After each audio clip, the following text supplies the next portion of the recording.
সবাই যখন থিম নিয়ে ব্যস্ত তখন ধুবুলিয়ার 6 নম্বর অর্থাৎ আশার আলো ক্লাব বা বারোয়ারি তারা কিন্তু ব্যস্ত দুস্থ মানুষ বা দুস্থ সাধারণ মানুষদের পাশে দাঁড়াতে। কারণ সবাই ক্লাবের থিম বানাচ্ছে, বিভিন্ন টাকা আর্থিক খরচা করছে, আর তাদের চিন্তা মুখ্যমন্ত্রীর অনুদান যেটা দিচ্ছে বা ক্লাব কর্তৃপক্ষের ফান্ডে যেটা রয়েছে সেটা দিয়ে কিন্তু দুস্থদের সাহায্য করা হবে।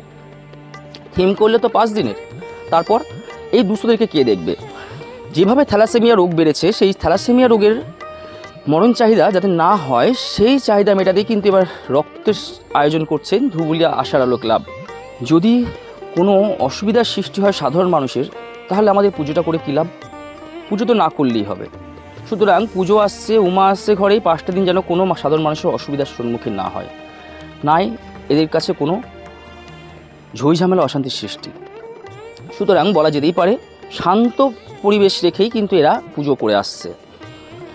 এই পুজো উদ্বোধনে আসছেন রাজ্যের মন্ত্রী অর্থাৎ কৃষ্ণনগর দক্ষিণ বিধানসভার বিধায়ক মাননীয় শ্রী উজ্জ্বল বিশ্বাস মহাশয় থেকে শুরু করে নদিয়া জেলার জেলা সভাধিপতি তারানুম সুলতানা মীর থেকে পুলিশের উচ্চপদস্থ আধিকারিকরা, আর তারাই কিন্তু এসে উদ্বোধনটা করেন।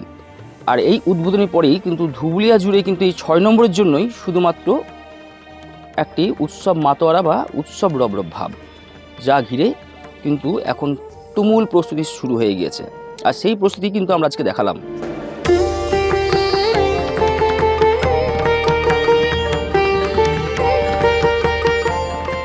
এবার 74 বছর হলো।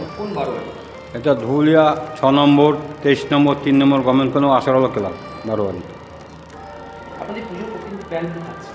আমাদের প্রতিদিন আছে সাংস্কৃতিক অনুষ্ঠান আছে, দুস্থ বাচ্চাদের বই খাতা বিতরণ, দুস্থ মানুষদের কাপড় বিতরণ, সাংস্কৃতিক অনুষ্ঠান, কুইজ আছে, রক্তদান শিবির আছে।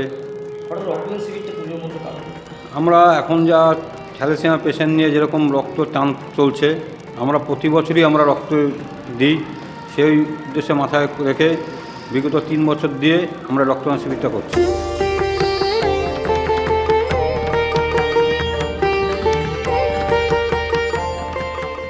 পুজোর কদিন আমাদের পঞ্চমী থেকেই আমাদের সমস্ত অনুষ্ঠান শুরু হচ্ছে। পঞ্চমীতে রক্তদান শিবির, বাচ্চাদের আঁকা প্রতিযোগিতা এবং বিভিন্ন রকম সাংস্কৃতিক অনুষ্ঠান প্রত্যেক দিনই কিছু না কিছু রয়েছে। হ্যাঁ, প্রত্যেক দিনই আমাদের কিছু একটা করার চিন্তাভাবনা আমরা করছি। কিছু বাড়াবাড়ি হয়তো এই আরজিকর কাণ্ডের জন্য নেয়নি অনুদান, কিন্তু আমাদের পুজো খুব যথাসামান্য হয়, তো আমরা যদি কিছু ওই অনুদান দিয়ে কিছু মানুষের সাহায্য করতে পারি, তো সেই জন্য আমরা অনুদান নিচ্ছি। এবং ধুবুলিয়ার এখন পর্যন্ত আশা করি কোনো বাড়াবাড়ি নেই, যারা নেয়নি শুনেছি সবাই নিয়েছে। ধুবুলিয়া থেকে বিশাল সিংহ রায়ের রিপোর্ট, কলকাতা টিভি।